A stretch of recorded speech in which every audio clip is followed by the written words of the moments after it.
Bal word vertikaal opwaarts gegooi.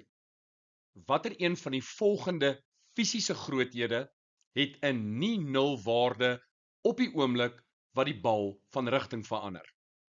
A. Versnelling, B. Kinetiese energie, C. Momentum, D. Snelheid. Die korrekte antwoord A. Versnelling. Die rigting verander waar die bal 'n maksimum hoogte het. Nou wat gebeur as rigting verander? Wat gebeur by daardie maksimum hoogte? Die snelheid is gelyk aan 0. So D is uit.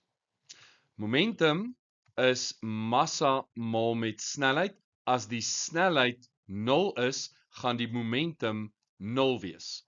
Net so, kinetiese energie wat 'n aanduiding is van jou beweging, half mv².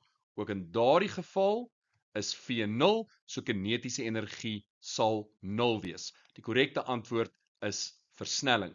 So, jou gravitasie se waarde gaan of plus of min 9,8 meter per sekonde kwadraat wees. Dit hang net af hoe jy jou rigting en jou tekens kies, maar dit bly konstant 9,8 meter per sekonde kwadraat, het sy of die bal opbeweeg, stil staan of afbeweeg, daardie waarde bly konstant.